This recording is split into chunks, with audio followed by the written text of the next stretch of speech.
ये कहानी उन 10,000 लोगों की है जो एक अंडरग्राउंड बंकर में पिछले 300 सालों से रह रहे हैं, जिसका नाम साइलो है, यानी एक हजारों फीट गहरा गड्ढा जिसके अंदर लोगों को मजबूरन रहना पड़ता है। करीब 300 साल पहले दुनिया में एक महायुद्ध हुआ था जिसमें पूरी दुनिया तबाह हो गई, पेड़ पौधे नष्ट हो गए और बाहर की हवा इतनी जहरीली हो गई कि बाहर जाने वाला कुछ ही सेकंड में दर्दनाक मौत मारा जाता। इस पूरे साइलो को चलाने के लिए एक विशाल जनरेटर है जो लगातार पावर देता रहता है। लेकिन 300 सालों से ये कैसे चल रहा है, इसका राज किसी को नहीं पता। जो भी अपने अतीत की सच्चाई जानने की कोशिश करता है उसे जुडिशियल सजा देता है, और सजा भी ऐसी कि उसे साइलो से बाहर भेज दिया जाता है, यानी सीधे मौत के मुंह में। अब इन सब राज को जानने के लिए दो लोग अपना जी जान लगा रहे थे, जिनका नाम शेरिफ होल्स्टन और जूलियट था। होल्स्टन की वाइफ एलिसन ने मरने से पहले साइलो के कुछ खतरनाक राज जान लिए थे। उन्हीं राज को जानने के लिए होल्स्टन और जूलियट एक गुप्त रास्ते से एक जगह पहुंचते हैं जहां एक विशाल मशीन खड़ी थी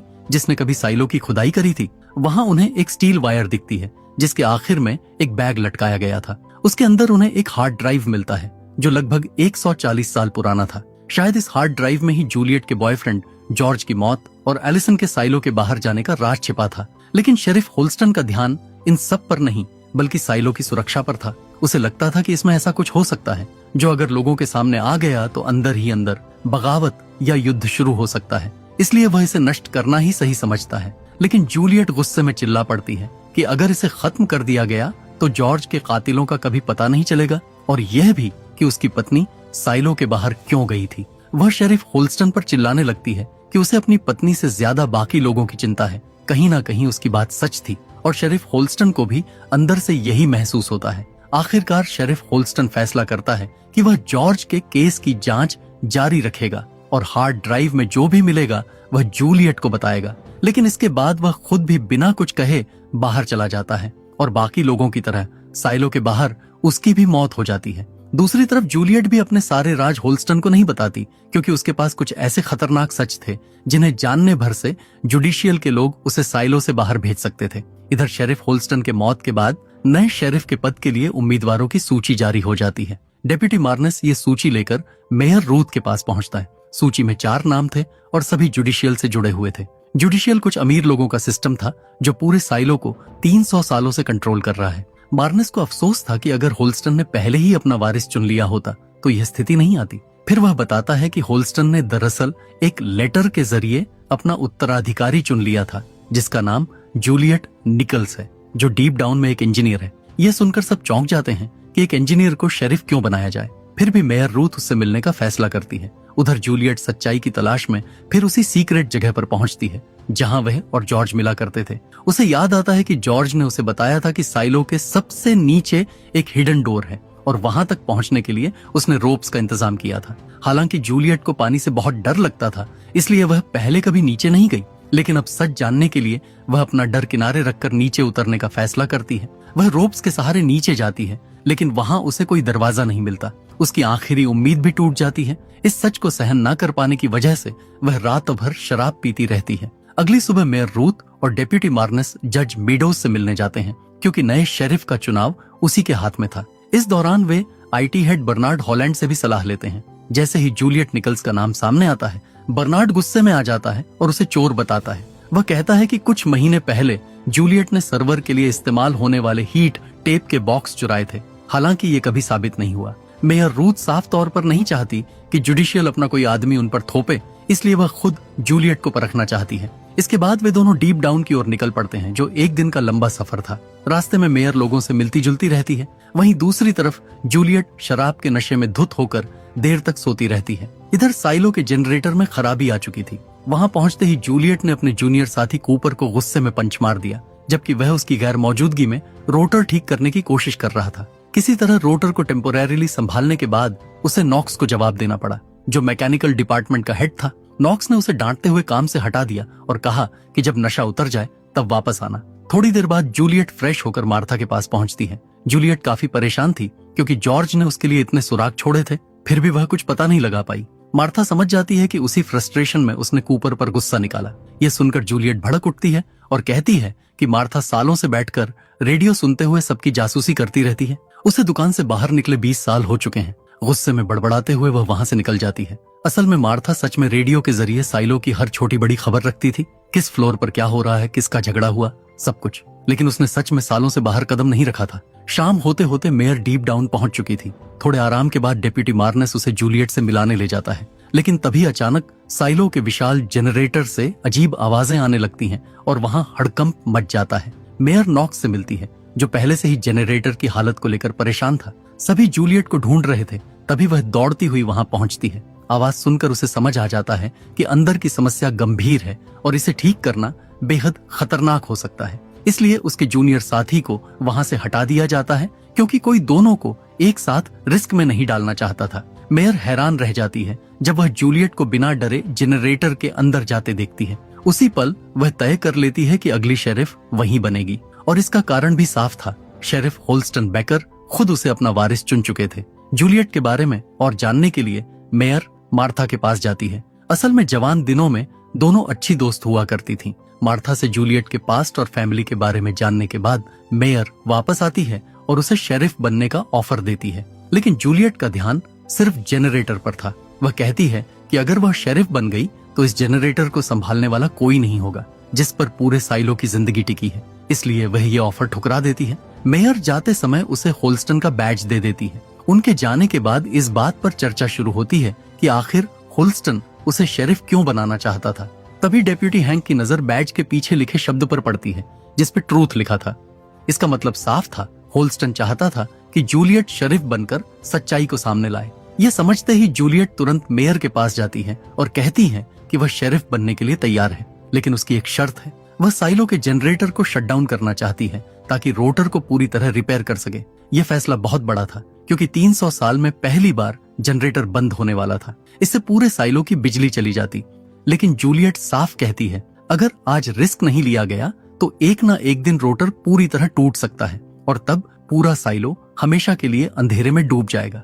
काफी सोच विचार के बाद मेयर रूथ आखिरकार उसकी शर्त मान लेती है। तुरंत ही पूरे साइलो में घोषणा कर दी जाती है कि रात 10 बजे जनरेटर को रिपेयर के लिए बंद किया जाएगा, जिसके कारण कुछ घंटों तक बिजली नहीं रहेगी।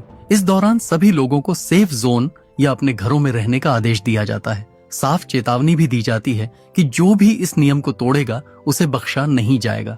अब अगर आप यहाँ तक पहुंच चुके हैं, इसका मतलब आपको कहानी पसंद आ रही है, इसलिए एक लाइक और सब्सक्राइब तो बनता है। अब इस फैसले से बर्नार्ड काफी हैरान था। वहीं मैकेनिकल रूम में भी हलचल मच गई। जूलियट सबको समझाती है कि पहले वे मोटर की आउटर लेयर खोलकर फॉल्ट ढूंढेंगे, फिर नॉक्स स्टीम पाइपलाइन बंद करेगा और उसके बाद खराब हिस्से को ठीक किया जाएगा। लेकिन यह काम जितना आसान लग रहा था उतना था नहीं। स्टीम पाइपलाइन बंद होते ही प्रेशर तेजी से बढ़ने वाला था और उसे कंट्रोल करना उनके बस में नहीं था। टरबाइन को चलाने के लिए स्टीम नीचे से आता था, लेकिन कहां से आता है ये किसी को नहीं पता।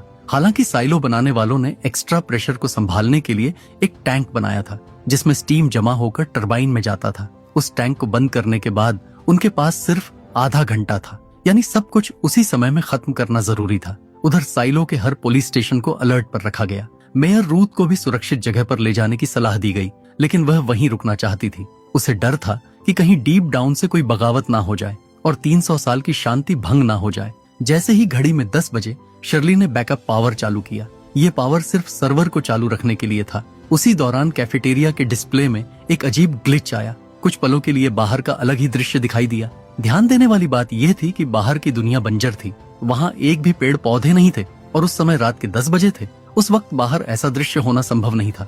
यही एक बड़ा सवाल खड़ा होता है, क्या जो दुनिया शेरिफ होल्स्टन ने देखी थी वह भी झूठ थी? इधर जनरेटर का आउटर कवर हटाने के बाद फॉल्ट सामने आ चुका था। स्टीम और मोटर बंद होते ही जूलियट और कूपर ऊपर चढ़े और तुरंत उस खराब रोटर ब्लेड को निकाल लिया। जूलियट उसे रिपेयर के लिए नीचे भेज देती है, लेकिन तभी एक भारी रोटर ब्लेड कूपर के हाथ से फिसलकर नीचे गिर जाता है। हालांकि किसी को चोट नहीं लगती, लेकिन हर गुजरते सेकंड के साथ स्टीम प्रेशर बढ़ता जा रहा था। बिजली जाने की वजह से लोग घबराए हुए थे। इसी बीच हमें जुडिशियल के मेंबर रॉबर्ट सिम्स के घर का भी हाल देखने को मिलता है। वहां भी अंधेरा और डर का माहौल था। दूसरी तरफ डेप्यूटी मार्नेस चुपचाप बैठकर मेयर रूथ की स्केच बना रहा था। जैसे ही मेयर सामने आती है वह उसे छिपा देता है। इससे साफ था कि वह मन ही मन उन्हें पसंद करता था। मेयर भी डीप डाउन इसी बहाने आई थी ताकि जूलियट से मिलने के साथ साथ मार्नेस के साथ वक्त बिता सके। अब तक 20 मिनट बीत चुके थे और स्टीम टैंक उम्मीद से पहले ही फटने की कगार पर पहुंच गया था। नॉक्स तुरंत जूलियट को चेतावनी देता है कि उनके पास बहुत कम समय बचा है। टेम्परेचर रेड लाइन क्रॉस कर चुका है। यह सुनते ही जूलियट सारा काम कूपर को सौंपकर नीचे कूद जाती है। वह टैंक के अंदर जाकर उस पर पानी डालकर उसे ठंडा करने लगती है। उसकी यह ट्रिक काम करती है और टेम्परेचर कुछ समय के लिए कम हो जाता है, लेकिन खतरा अब भी टला नहीं था। कुछ ही देर बाद टेम्परेचर फिर से रेड लाइन पार कर जाता है। जिस टैंक में खड़ी होकर जूलियट पानी डाल रही थी, उसका पानी पहले से ही उबलता हुआ था और टैंक भी भरने के करीब था। इसके बावजूद वह आखिरी पल तक डटी रहती है। उधर रोटर ब्लेड की मरम्मत पूरी हो चुकी थी, अब बस उसे सही तरीके से फिट करना बाकी था। कूपर ने जैसे तैसे ब्लेड को ऊपर खींचा और टैंक फटने से ठीक पहले उसे अपनी जगह पर लगा दिया। इसी बीच जूलियट भी किसी तरह मौत के मुंह से बाहर निकल आई। अगले ही पल स्टीम वाल्व खोल दिया गया और जैसे ही मोटर दोबारा चालू हुई, उसकी स्मूथ आवाज सुनकर सबके चेहरे खिल उठे। और इसी तरह जूलियट और उसकी टीम ने न सिर्फ जेनरेटर को ठीक किया, बल्कि उसके साथ साथ उन 10,000 लोगों की जिंदगी और उन्हें अंधेरे से भी बचाया। अगली सुबह जूलियट के जीवन का एक नया चैप्टर शुरू होने वाला था। शेरिफ बनने से पहले वह मार्था से मिलने गई और अपने साथ एक अजीब सा डिवाइस भी लाई,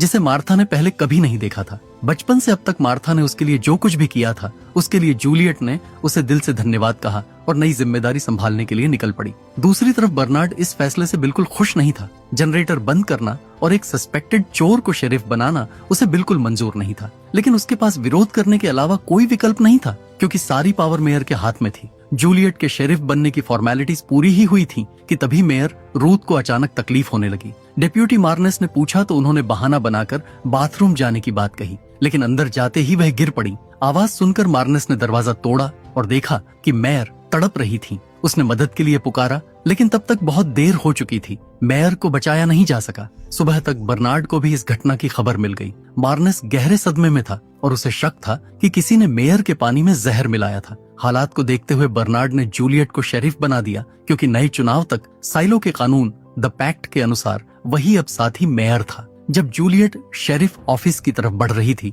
तो रास्ते में उसे अपने बचपन की यादें सताने लगीं। यही कहीं उसका घर हुआ करता था, एक खुशहाल परिवार जो एक हादसे के बाद बिखर गया। उसके भाई के साथ साथ उसकी माँ की भी मौत हो गई थी और उस समय जूलियट सिर्फ 13 साल की थी। उसके पिता एक डॉक्टर थे, लेकिन वह उसका ठीक से ख्याल नहीं रख पाते थे। एक दिन जब जूलियट भूख से परेशान होकर खाना बना रही थी तो चेयर ठीक करते करते ध्यान भटक गया। जब उसके पिता लौटे तो तवा इतना गर्म था कि उनका हाथ जल गया। गुस्से में उन्होंने जूलियट को डांट दिया कि बेकार काम छोड़कर जरूरी चीजों पर ध्यान दो। जूलियट को लगता था कि उसकी माँ की मौत के लिए उसके पिता भी जिम्मेदार हैं। हालांकि पिता भी परेशान थे, लेकिन उनके पास कोई और रास्ता नहीं था। अपने दुख को भूलने के लिए जूलियट खुद को हमेशा काम में व्यस्त रखने लगी। आखिरकार वह घर छोड़कर डीप डाउन भाग गई, जहां उसकी मुलाकात मार्था से हुई। उसने झूठ कहा कि उसके पिता ने उसे काम करने भेजा है और उसने उसके पिता का झूठा लेटर भी दिखाया। मार्था को यकीन नहीं हुआ कि एक डॉक्टर की नाजुक बेटी वहां काम कर पाएगी, इसलिए वह उसे वापस भेजना चाहती थी। लेकिन जूलियट अड़ गई कि वह वापस नहीं जाएगी।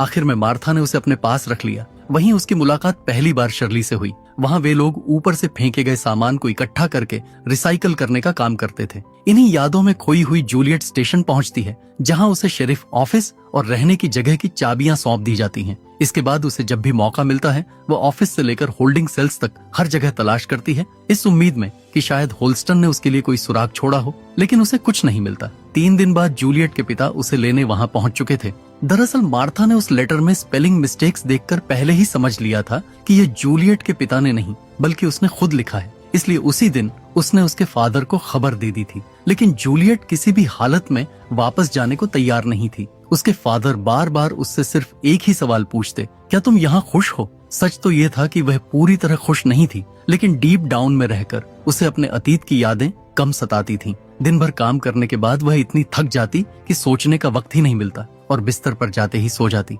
आखिरकार उसके फादर उसकी भलाई के लिए उसे मार्था के पास छोड़ने को मान गए, जिसके बाद मार्था ने उसे नॉक्स के पास काम सीखने भेज दिया। इन्हीं ख्यालों में खोई हुई जूलियट को अचानक बर्नार्ड की दस्तक सुनाई देती है। जूलियट उसी घर में रह रही है जहां शेरिफ होल्स्टन और एलिसन रहा करते थे। बर्नार्ड वहां उसे शेरिफ बनने की कसम दिलाने आया था। एक गवाह की मौजूदगी में जूलियट ने द पैक्ट पर हाथ रखकर शेरिफ पद की शपथ ली। द पैक्ट साइलो की कानून की किताब है, जिसे सभी लोगों को मानना पड़ता था।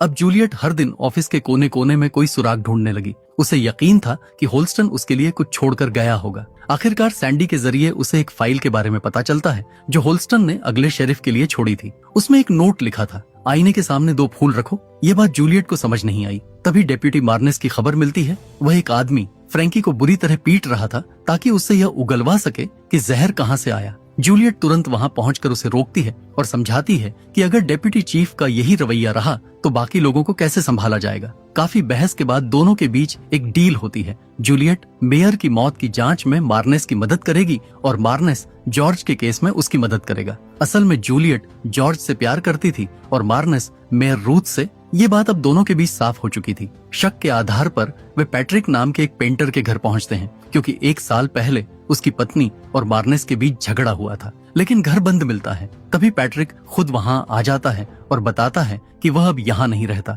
और उसकी पत्नी तो 1 साल पहले ही मर चुकी है। वह उल्टा मार्नेस पर आरोप लगाता है कि गलत केस में फंसाने की वजह से उसकी पत्नी की मौत हुई। बहस इतनी बढ़ जाती है कि वह डेप्यूटी का नाक तोड़ देता है। असल में पैट्रिक अपनी पत्नी के जरिए इलीगल तरीके से पुरानी चीजों की खरीद फरोख्त करता था, जिस वजह से उस पर कार्रवाई हुई थी। लेकिन उसकी पत्नी की मौत कैसे हुई, ये बात कहीं दर्ज नहीं थी। यह सब चर्चा करने के बाद जूलियट वापस घर लौट जाती है। उसके जाने के थोड़ी देर बाद रॉबर्ट सिम्स मार्नेस के घर आता है। वह जूलियट को हटाकर पॉल बिलिंग्स को शेरिफ बनवाना चाहता था और जज मेडोज भी इस फैसले के पक्ष में थी। शुरुआत में मार्नेस भी यही चाहता था कि पॉल शेरिफ बने, लेकिन अब उसका नजरिया बदल चुका था। अब उसे लगता है कि जूलियट ही इस पद के लिए सही है। सिम्स मार्नेस से उसकी चोट के बारे में पूछता है तो वह बात को घूमते हुए कहता है कि एक पेंटर ने अपनी पत्नी की याद में उसके चेहरे पर यह निशान बना दिया। रॉबर्ट के जाने के बाद मार्नेस मेयर की यादों में खोए बैठे थे। उन्हें अंदाजा भी नहीं था कि यह उनका आखिरी दिन है। उनकी गैर मौजूदगी में एक किलर घर में घुस चुका था। मार्नेस ने पूरी कोशिश की उसका सामना करने की। दोनों के बीच काफी देर तक संघर्ष चला, लेकिन आखिरकार मार्नेस हार गए। दूसरी तरफ जूलियट घर पहुंचती है और नोटिस करती है कि उसके एग्जॉस्ट फैन से रोज अजीब आवाज आती है। जब वह उसे खोलती है तो वहां स्टील वायर से बंधा एक बैग छुपा मिलता है, जिसमें जॉर्ज की रिपोर्ट फाइल्स का पूरा सच मौजूद था। इधर डिप्टी मार्नेस की मौत को कुछ घंटे भी नहीं हुए थे कि उसके जगह पर नए डिप्टी को रख दिया गया, जिसका नाम था पॉल बिलिंग्स। जब जूलियट अकेली थी, उसने मार्नेस का पॉकेट चेक किया, जहां उसे एक लिस्ट मिला। लिस्ट में उन सभी के नाम और एड्रेस थे जिनसे मार्नेस का कभी झगड़ा हुआ था। मार्नेस के पानी बॉटल में जहर किसने मिलाया जिसे पी के मेयर की मौत हो गई, मार्नेस इसका पता लगाने जा रहे थे। अब सवाल यह था कि क्यों जुडिशियल अतीत के राज जानने वालों को मौत के घाट उतार रही है। क्या है बाहर की सच्चाई? क्या जूलियट इस सभी राज से पर्दा उठा पाएगी? अगर पार्ट 3 के लिए 100 लोग भी कमेंट करते हैं तो मैं पार्ट 3 जरूर लाऊंगा। जानने के लिए लाइक और सब्सक्राइब जरूर करें। अब मिलते हैं अगले एपिसोड में।